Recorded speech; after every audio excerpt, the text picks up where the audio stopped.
Welcome to Lesson 3, Set Expectations for Your Role. So this is the last module in this course. And throughout this course and throughout these lessons, I hope I've provided you a choice. If you think back to the quest that I invited you on, the quest to learn about your superhero suit and to engage differently and attempt new things, I hope I gave you confidence to not only lead differently, but to impact differently and engage differently and listen differently and learn differently.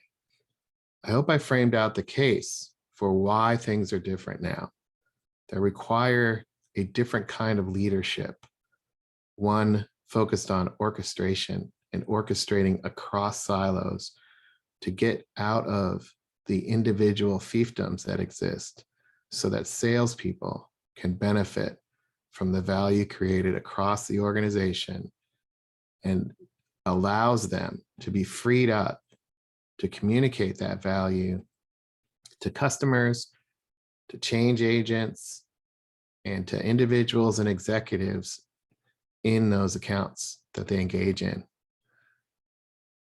That choice I gave you is a choice on the right side. If you notice, not everybody's over here heading towards this right path.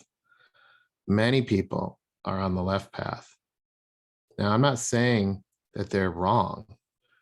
What I'm saying is the times that we're in require a different approach. Executives are looking for leadership. They're trying to invest in roles called enablement to help them get there. They desperately want to engage in the reality, but they oftentimes don't know what's happening. They don't see it. You have an opportunity in your role to take the path less traveled. That path will lead to long-term prosperity. It will lead to elevating your role to eventually become a VP of enablement. It will lead to more customer centricity. It will lead to more impact in the organization and influence across the organization. And more importantly, the path on the right frees salespeople up to be more successful. There is more impact to customers on the right side than the left. The left, what does it represent? It represents status quo, the thinking that we already know what to do. We just need to do it better. The action that's focused on what we've learned in the past and doing it better. That's the left side. That's status quo. And that's the belief that what got us here is all we need and that we don't need to change what we're doing. We need to borrow and use what other people are doing.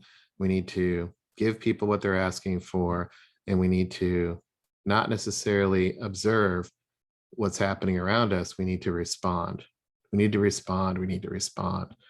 And that left path has hundreds of years of hardwiring, many professions. But if you paid attention to this course, I outlined the case for a completely different new business landscape, a landscape that's being paved by platform companies and interconnection and community, a landscape that's driven by speed, innovation, and observing what's happening and developing problem-solving approaches to respond with agility. And that's really what this right path is all about.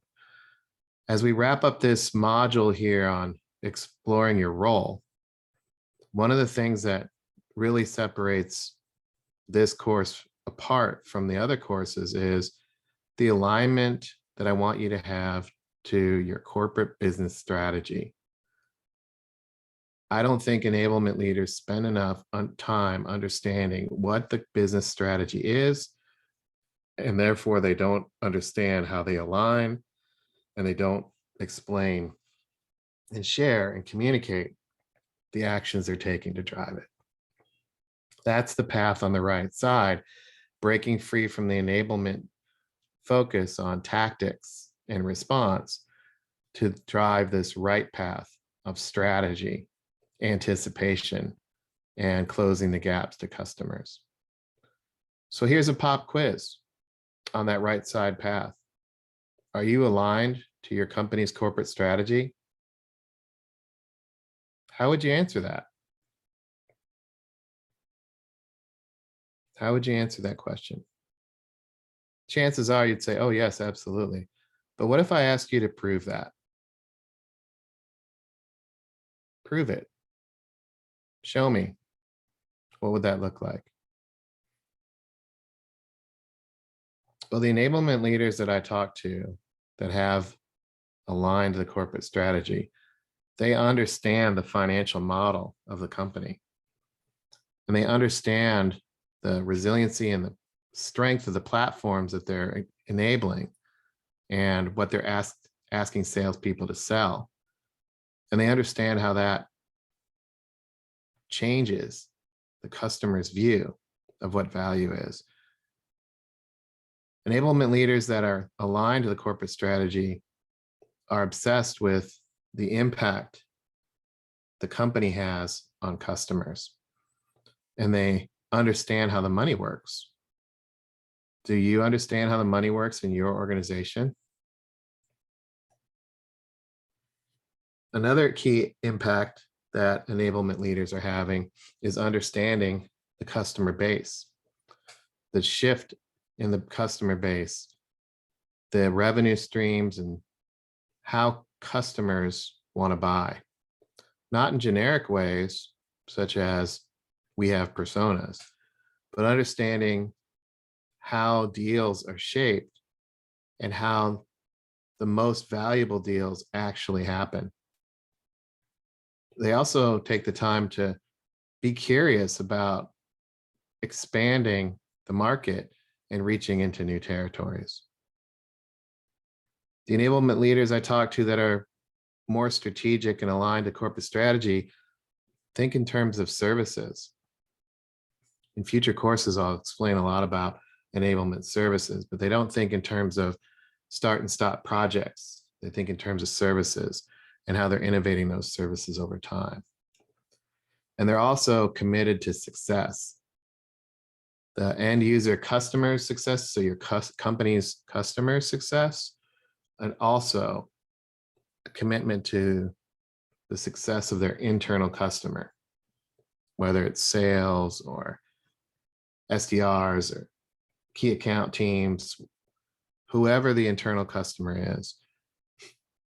And it's interesting how many enablement leaders that I talk to, they assume their customer is known, but for the most part, it's not clear what they're providing and who they're providing it to internally.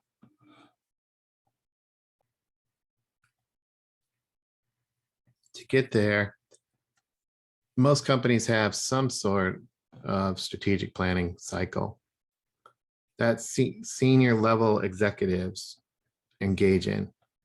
The strategic planning cycle is an annual cadence that helps translate the strategy into execution and action. Most companies have a strategic plan and they track progress against it. Do you know how that looks in your company? How can you start exploring what that looks like? Executives talk about joint accountability and shared goals. How does that look in your company? Do you have KPIs or OKRs in your company that people agree to and align to? Are there specific actions every year to cascade goals and align roles to the mission? Most companies have that, as well as a corporate calendar and a cadence and a rhythm, and they encourage managers to have productive meetings. And there's some sort of performance management cycle that supports the execution of those cascaded goals. And then the process repeats every year with this idea of cascading. More mature companies have this process, and I've actually worked with a lot of SaaS companies and mid-sized companies that do not have a regular and consistent goal setting approach. And that's a challenge because executing the strategy requires discipline. And if everybody has their own approach and their own understanding, it's really hard to get alignment and cohesion. So if this is a typical strategic planning cycle and you have it in your company, then you need to be really plugged in and proactive and be engaged, not just wait for somebody to create your goals for you. You want to have the conversations to take what we've learned in this course and turn it into action through the annual goal setting and strategic planning process. But what do you do if your company does not have that? What do you do if there isn't such an approach? You know, if you look at this comic strip here, our strategy is to be nimble and agile. Do other companies have a strategy of being clumsy and slow? How'd the new strategy rollout go? They ruined it with questions, right? Sometimes fast-moving, high-growth companies don't have a planning cycle because they think it's too slow, and they want to move faster. Many companies compete on speed today. So for you to be successful in driving execution, you're going to have to take matters into your own hands and be planful in your own role. So that means not only thinking ahead, but also writing it down. You'll also have to build close connections with the executive team to understand how the strategy is being talked about, and more importantly, what it means to think ahead. Sometimes there are a handful of people, such as a chief of staff or strategy team or go-to-market team. Sometimes it's the sales leadership and marketing leadership that's involved in that. But be curious about what that growth strategy means and take the time to ask questions on a regular basis. You'll also have to create a group of people who come together for a mission and shared goals. That means a coalition, a community of people who come together to achieve that strategy. Of course, the big challenge there is helping them all agree. And that's the key of orchestrating is, what do individuals see? How do they share their individual perspectives? And how do they come together? That's part of the approach that you'll have to take. And to help them align and help these individual groups align, you'll have to get good at clarifying outcomes, which we talked about in an earlier module. One of the techniques that I learned a lot about over the last few years is this idea of helping individuals all feel like they're getting something out of what you're doing. Each executive, each leader has something they want to achieve. How do you help them get what they want so that you get what you want? And you'll have to show progress. That means incremental baby steps, small wins along the way. A lot of people don't necessarily want to follow, but they sure do not want to miss the train. People often get on the train if they feel like it's going somewhere. So help people realize and feel like it's going somewhere by showing progress and communicating regularly and inviting them onto the train of your initiative, of your outcome that you're pursuing, and the goals you're trying to attain. To do that, you'll have to be intentional and disciplined. You'll have to have a leadership presence. You'll have to think about how others perceive you and inject positive energy and a sense of calm to bring people together. You don't have to have all the right answers. You don't have to be the one who knows the answer. In fact, it's better and highly recommended to not show up that way. If you show up like you have the answer and you tell everybody what to do, you're not going to be successful. So how do you lean into bringing people together? Well, you'll have to have some mindset components here. You have to think about how you're showing up. Are you clarifying your communications? Are they clear? Are you showing up to collaborate? Are you showing up as open-minded? Are you showing up as approachable and authentic? Are you showing up with a growth mindset? Are you ethical in your decision making? Is it clear and consistent how you make decisions? Are you decisive? Or do you let things languish? Are you creative and innovative? And are you able to do that with others as opposed to just by yourself? And do you have courage? In this case, the courage to tackle the ecosystem around you, even though you cannot control it. How do you engage to influence what's happening to the betterment of sales teams? And that mindset is critical as you engage. Now, this is pretty different than a lot of people and how they're showing up. Everybody says they want to collaborate, and everybody says that these are the standard, if you will, probably it looks like standard attributes of what it means to lead. But I hope through this course, you're seeing the difference in applying these things, and what it means to have courage is to take the right side path, to not follow everybody else. To have a growth mindset means to explore that right side path and not just follow everybody else.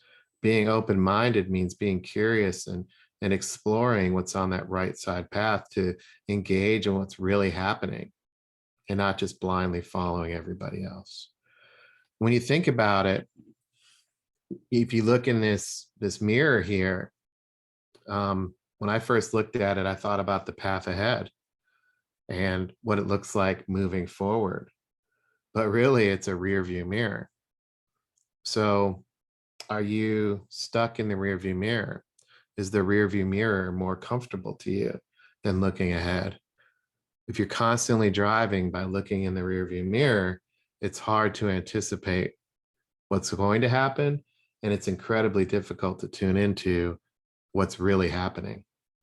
So you're going to have to think about what that looks like. And when you do that, you'll be engaging differently to some people that they don't understand why you're engaging in a way that you are with the questions that you are. A lot of people will have expectations about what you do and how you do it. You're going to have to make a choice on the type of leader you want to be and hone your message in order to get there. In fact, I would say you want to spend 10 times more than you think in communicating with executives and staying somehow above the fray of the day-to-day to build relationships and set and manage expectations. That's the name of this lesson that we're in, is expectations, and setting those, and why you're different and how you're different and what it means to lead and what you really stand for and how you can help. So spend more time communicating what that is. And that means you're going to have to practice and role play your message. So let's role play that message a little bit. Here's a piece of a message you can try. Our client experience and what the expectations of our clients are don't align. Clients and customers have a high expectation and it falls short. Their experience falls short of their expectation. My role as an orchestrator is to close that gap and help activate the right type of initiatives and the right type of content, the skills and the tools that salespeople need to set and manage the right expectations and help create and communicate that customer experience. The work that I do is to align content, skills, and tools and to engage in this gap to help create more valuable sales conversations.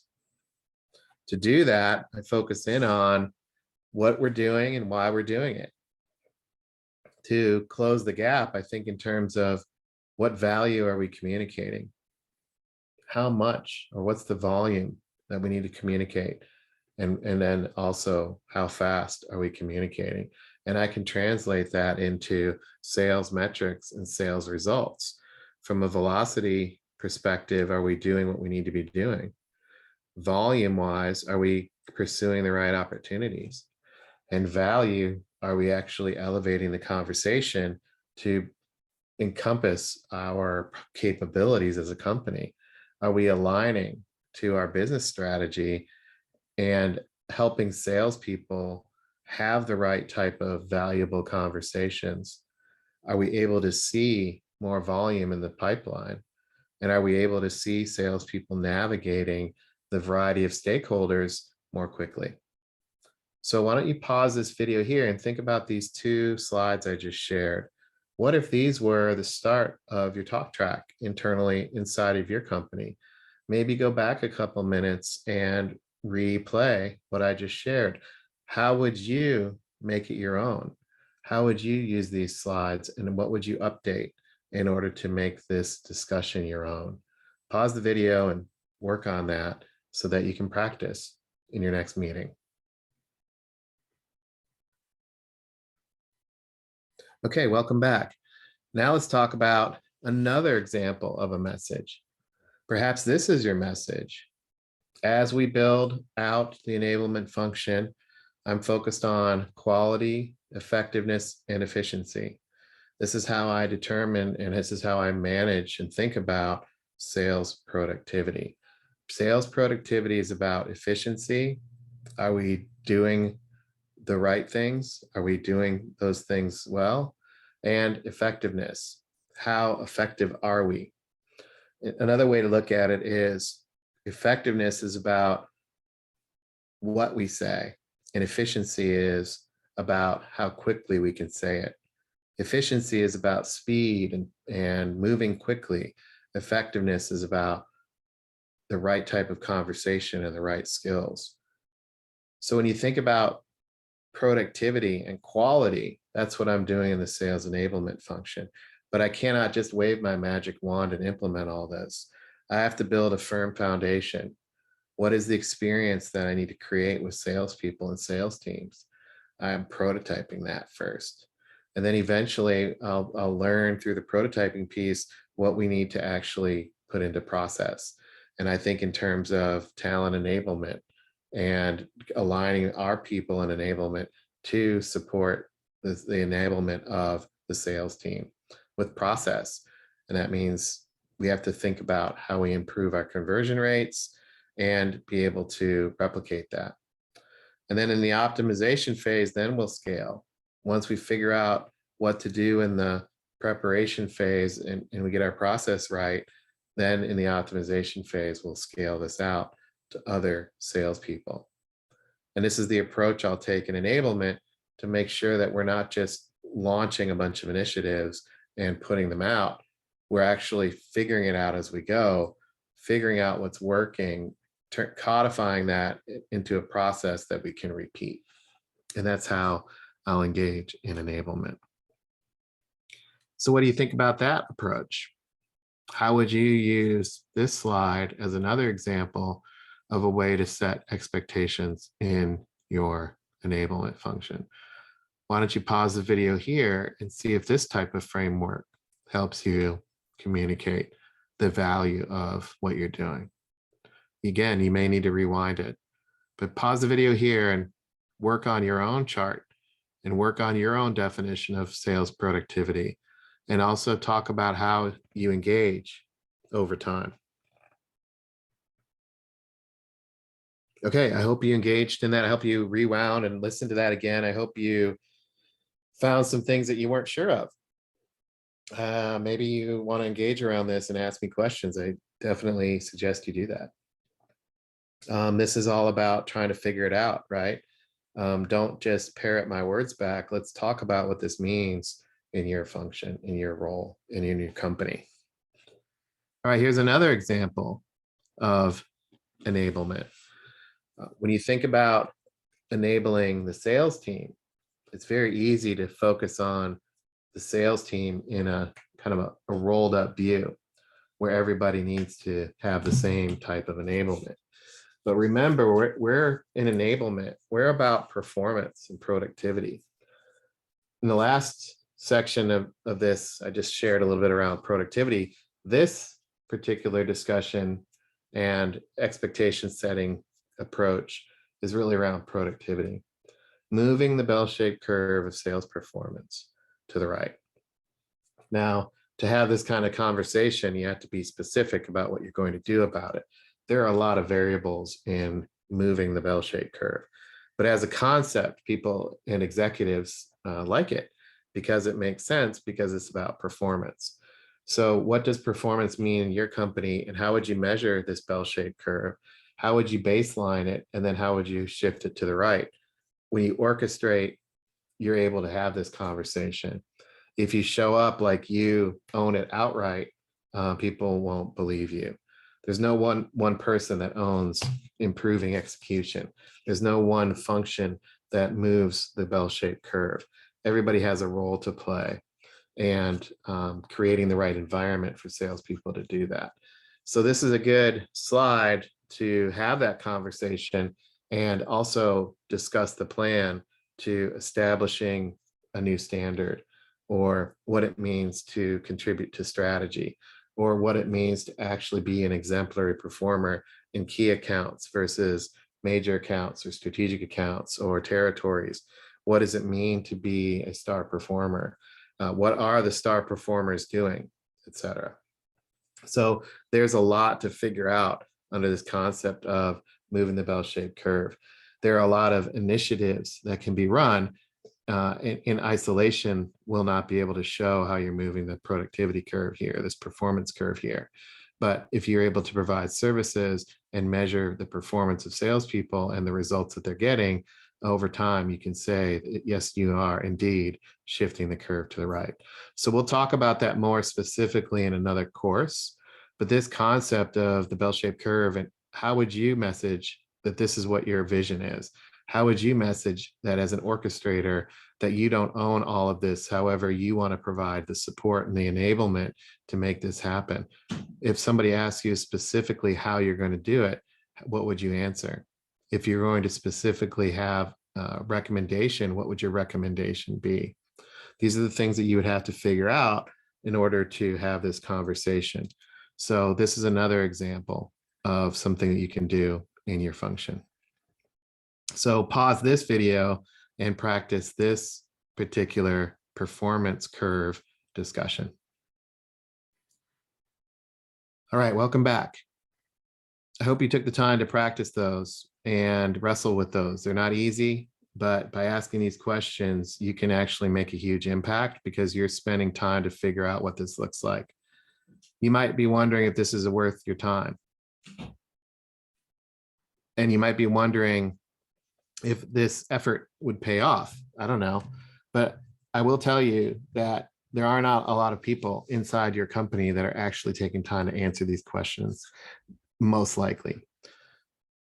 On the other hand, if you think about it from your executive's perspective and the CEO and the investor's perspective, are these questions worth answering? And the answer to that is probably a resounding yes.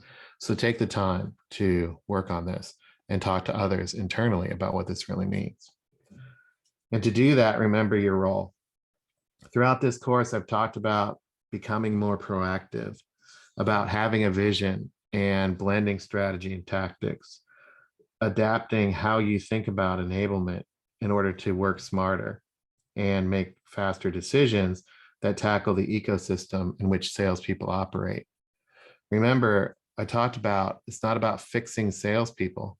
It's about fixing and addressing the challenges in their ecosystem and what it takes to create and communicate value.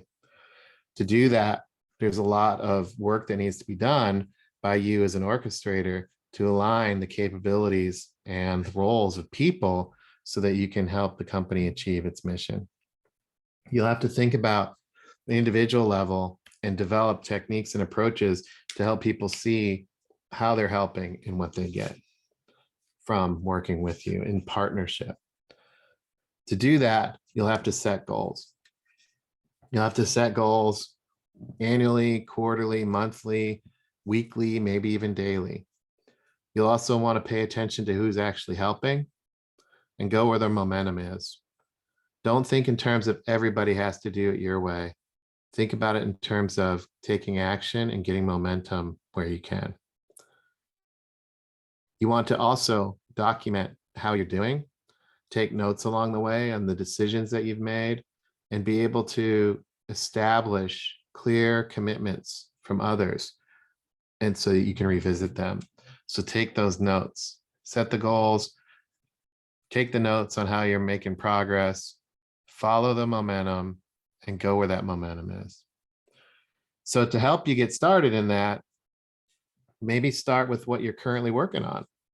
Again, this can sound pretty big, but you're not going to be able to change everything all at once or address everything all at once or even engage in everything all at once.